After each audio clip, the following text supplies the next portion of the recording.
Good morning, students. Today our topic is the birth of Weimar Republic, the effects of war. So, the war had a great impact on the entire continent of Europe, psychologically and financially.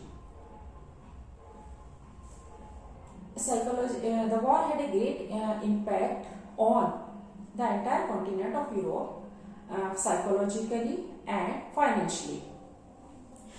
Europe was a creditor and then it turned to be a debtor. Europe जो था वो एक कर्जदाता था जो कि फिर एक कर्जदार की लिस्ट में शामिल हो गया. So war had a great impact on the Europe. Unfortunately, the young Weimar Republic was forced to pay for the sins of old empire. जो वाइमर रिपब्लिक था वो पुराने साम्राज्य के अपराधों के लिए जो था वो हर्जाना देने के लिए उसे मजबूर किया गया और एक तो उसे युद्ध में पराजय के लिए जिम्मेदार ठहराया, नेशनल ह्यूमिलिएशन के लिए उसे जिम्मेदार ठहराया गया और इसके अलावा he was financially crippled due to the compensation. जो उसे कंपनसेशन देना पड़ता था उसकी वजह से वो वित्तीय दृष्टि से भी अपंग हो गया था. So the supporters of Weimar Republic were socialists, Democrats and Catholics, and they were being attacked in the conservative nationalist circles, and they were called November criminals. नवंबर अपराधी कहकर उनका मजाक उड़ाया जाने लगा और this type of mindset contributed in the political development of 1930. 1930 के अंदर जो राजनीतिक डेवलपमेंट हुए उस पर इसका गहरा प्रभाव पड़ा. Then the first world war left a deep imprint on European society and politics. जो फर्स्ट वर्ल्ड वॉर था उसने यूरोपीय समाज और राजनीति पर गहरा असर छोड़ा. Soldiers were given preference than civilians. जो सोल्जर्स थे सिपाहियों को नागरिकों से ज्यादा सम्मान किया जाने लगा. Politicians and publicists, soldiers and publicists laid a great stress on the need for men to be aggressive. जो सोशलिस्ट थे उन्होंने कहा कि जो मैन है, पुरुष है, उनको एग्रेसिव होना चाहिए, स्ट्रॉन्ग होना चाहिए एंड मैस्कुलिन होना चाहिए. They should be strong and masculine. Men should be aggressive, strong, and masculine. And the trench life was the media glorified the trench life. जो मीडिया था उसने खंदकों के जीवन का महिमा मंडन किया और इनफैक्ट जो ट्रेंच के अंदर खंदकों में जो सोल्जर रहते थे वो बड़ा ही दयनीय जीवन व्यतीत करते थे. वो हर समय लाशों को खाने वाले चूहों से घिरे रहते और बड़ी बहादुरी से वो जहरीली गैस और दुश्मन की बमबारी का सामना करते हुए पल पल अपने साथियों को मरते हुए देखते. लेकिन जो सोल्जर्स का जो थे उनका जो था युद्ध का जो था प्रचार किया जा रहा था. इसका जो ट्रेंच लाइफ थी, खंदकों का जीवन था, उसका महिमा मंडन, उसको ग्लोरीफाई किया जा रहा था, उसका महिमा मंडन किया जा रहा था. And aggressive war propaganda, national honour, they occupied centre stage in the public sphere. सार्वजनिक जीवन में इनको ज्यादा महत्व दिया जाने लगा. तो democracy was indeed a young and fragile idea. इस तरह से जो डेमोक्रेसी थी वो एक नया विचार था, नया और नाजुक विचार था और जो कि इन दो महायुद्ध के बीच के यूरोप में जो अस्थिरता थी उसके लिए उसका दो महायुद्धों के बीच में फैले हुए यूरोप का में जो अस्थिरता थी उसका सामना करना मुश्किल था. सो political radicalism and economic crisis. Political radicalism and economic crisis. The birth of Weimar Republic coincided with the revolutionary uprising of Spartacist League. अब ये जो पॉलिटिकल रेडिकलिज्म था ये जो बर्थ ऑफ वाइमर रिपब्लिक का जो जन्म भी उसी समय हुआ था जिस समय रूस के अंदर बोल्शेविकों ने क्रांति की थी। जिस समय वाइमर रिपब्लिक का जन्म हुआ उसी समय रशिया के अंदर जो बोल्शेविक्स थे उन्होंने रिवॉल्यूशन किया था, और उसी की तर्ज पर जर्मनी के अंदर जो स्पार्टसिस लीग थी उसने भी विद्रोह को अंजाम देना शुरू कर दिया। और इस तरह से मतलब वो भी जो स्टाइल था गवर्नमेंट का रूस रशिया के अंदर वो वैसे ही शासन व्यवस्था की मांग कर रहे थे।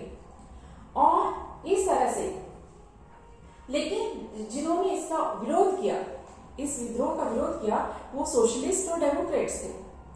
सोशलिस्ट और डेमोक्रेट्स ने इसका विरोध किया और इस तरह से ये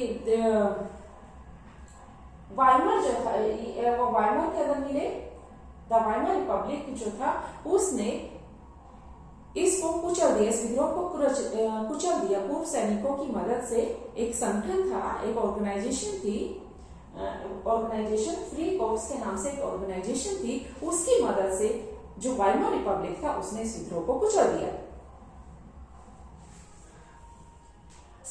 लेकिन बाद में इस सब के बावजूद वाइमर रिपब्लिक ने इस स्पार्टस लीग के विद्रोह को तो कुचल दिया, लेकिन बाद में स्पार्टस लीग ने एक कम्युनिस्ट पार्टी की नींव डाली। और इस तरह से जो कम्युनिस्ट और जो डेमोक्रेट्स थे वो एक दूसरे के कट्टर दुश्मन हो गए, और फिर वो दोनों जो थे वो हिटलर के विरुद्ध भी एकजुट नहीं हो पाए। So both revolutionaries and militant nationalist cared for radical solution. दोनों ही क्रांतिकारी भी और जो राष्ट्रवादी जो थे वो रेडिकल समाधान चाहते थे। Then political radicalization was heightened by economic crisis 1923। ये जो पॉलिटिकल रेडिकलाइजेशन था ये आर्थिक संकट से ये 1923 में जो आर्थिक संकट आया ये उससे इसको और ज्यादा बल मिला। जर्मनी क्योंकि जर्मनी जो था वो फर्स्ट वर्ल्ड वॉर जब लड़ा था तो वो कर्ज लेके लड़ा था।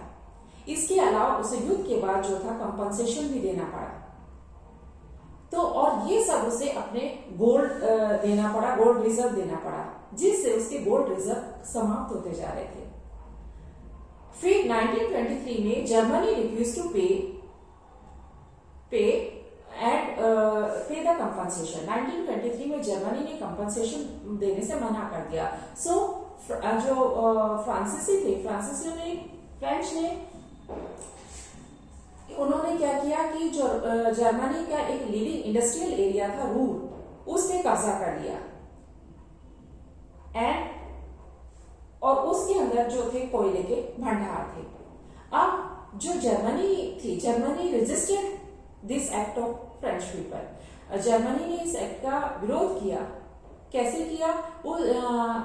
दे प्रिंटेड पेपर करेंसी रेकलेसली। उन्होंने बड़ी मात्रा में जो कागज की मुद्रा थी वो छाप दी, और शुरू में जो यूएस डॉलर था, 1 यूएस डॉलर की जो कीमत थी वो 24,000 मार्क थी। अब वो बढ़कर जो थी बाद में जुलाई के अंदर वो 3,53,000 हो गई। उसके बाद अगस्त में वो 46,21,000 मार्क हो गई, और इस तरह से दिसंबर तक बढ़ते बढ़ते वो खरबों में हो गई। एक dollar is equal two billion trillion mark. तो इस तरह से मार्क का मूल्य जो था काफी गिर गया। जैसे जैसे मार्क का मूल्य गिरता गया तो जो जरूरी चीजें थी उनकी कीमतें बढ़ने लगी। The prices of things rise high. फिर एक इमेज दिखाई जाती थी जिसमें एक जो जर्मन लोग थे उनको दिखाया जाता था कि वो गाड़ी भर के मार्क ले जा रहे हैं, नोट ले जा रहे हैं, और फिर वो ब्रेड खरीद के लाते थे। तो इस तरह से Germany got the sympathy of the world. German society got the sympathy of world. German समाज को जो विश्व की जो थी हमदर्दी मिली। And later it was called hyper inflation. बाद में इसको अति मुद्रास्फीति कहा गया। Hyper inflation it is a situation in which prices rise very high. ये एक वो सिचुएशन होती है जब कीमतें बहुत ज्यादा बढ़ जाती हैं। अब जर्मनी फिर अमेरिका ने इंफ्लुएंस किया और इस तरह से अमेरिका के हस्तक्षेप करने से अमेरिका ने जर्मनी को इस संकट से निकाला। उसने एक डॉस योजना बनाई, प्लान बनाई और उस योजना के तहत उसने जो जर्मन पे जो वित्तीय बोझ था उसको कम करने के लिए पहले जो शर्तें उस पर थोप दी उसको दोबारा से उन शर्तों को तय किया गया। तो इस तरह से जो यूएस था उसने जर्मनी को इस संकट से बाहर निकाला। उसने डेविस प्लान बनाई। द इयर्स ऑफ डिप्रेशन, अब महामंदी के जो साल थे वो the years between 1924 and 28 saw some stability। 1924 और 28 के बीच में तो कुछ स्थिरता रही, लेकिन ये ऐसा लगा कि जैसे रेत के ढेर पर हो। क्यों? Because Germans investment and industries they were based on US short-term loan. So they were totally dependent. Germans industry and investment, they were totally dependent on short-term loan by US जो short-term उसको loan देता था Germany को, उस पे जो Germany की industries जो थी वो उस पर डिपेंड करती थी। अब क्या हुआ कि वॉल स्ट्रीट एक्सचेंज जो था इट वाज क्रैश्ड इन 1929 के अंदर जो वॉल स्ट्रीट एक्सचेंज था, वॉल स्ट्रीट एक्सचेंज वो धराशायी हो गया। वॉल स्ट्रीट एक्सचेंज धराशायी हो गया तो the help which Germany was getting from USA it was stop. जो जर्मनी को यूएस से हेल्प मिल रही थी वो मिलनी बंद हो गई क्योंकि वॉल स्ट्रीट एक्सचेंज जो था वो क्रैश हो गया 1929 के अंदर। और जब लोगों को लगा कि प्राइसेस और गिर जाएंगे तो लोगों ने अपने शेयर्स बेचना शुरू कर दिया और एक ही दिन के अंदर 24 अक्टूबर को लगभग 13 मिलियन शेयर जो थे वो बेचे गए। सो ये जो थी ग्रेट इकोनॉमिक डिप्रेशन की शुरुआत थी, विश्व महामंदी की ये जो आर्थिक महामंदी की शुरुआत थी। और अगले 3 सालों तक 1929 और 1932 के बीच में यूएस की इनकम जो थी वो आधी रह गई। फैक्ट्रीज वर शट डाउन, फैक्ट्रीज बंद हो गई। एक्सपोर्ट कम हो गया,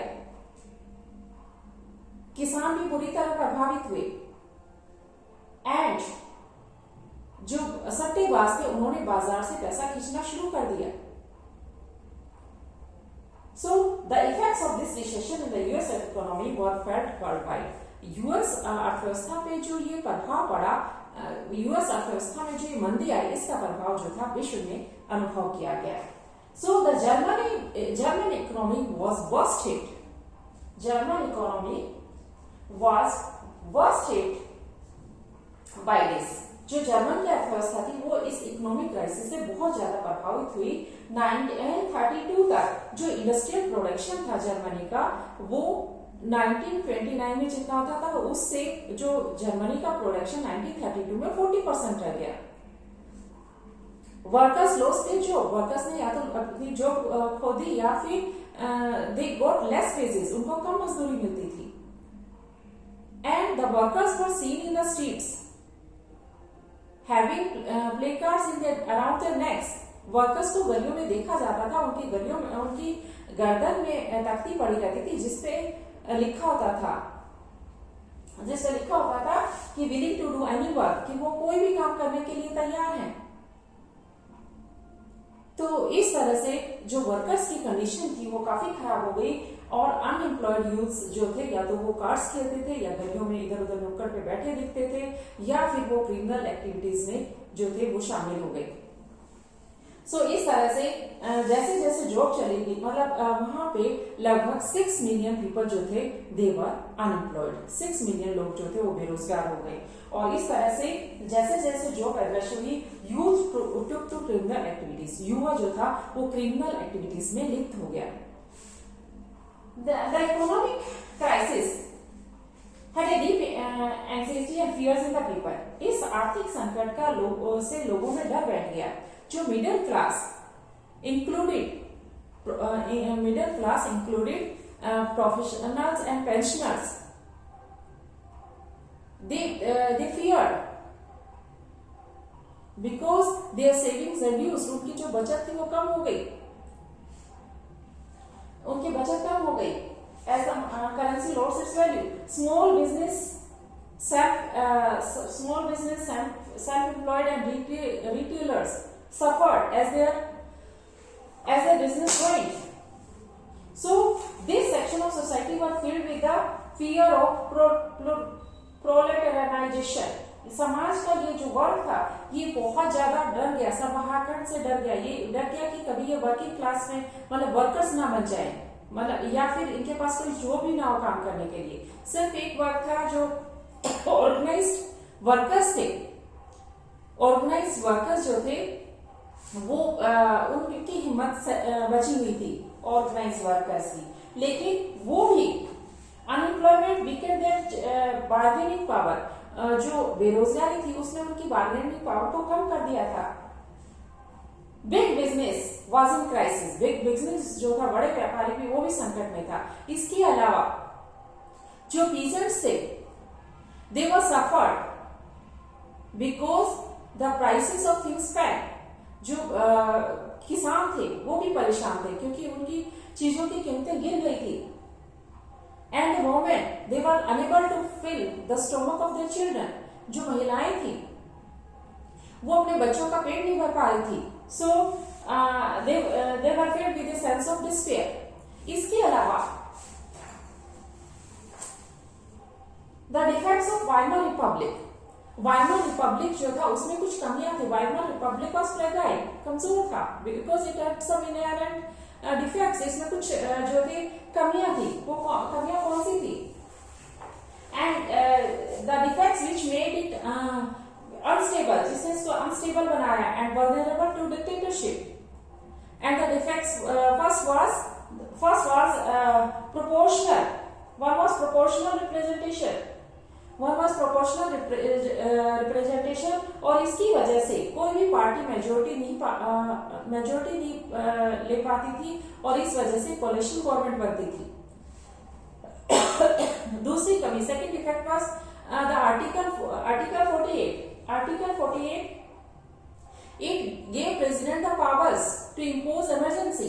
जो आर्टिकल 48 थे प्रेसिडेंट को पावर देता था कि वो इमरजेंसी लागू करे, and suspend civil rights, civil rights जो नागरिकों के अधिकार उनको खत्म कर दे, एंड रूल बाय डिक्री, और अध्यादेशों के जरिए शासन करे।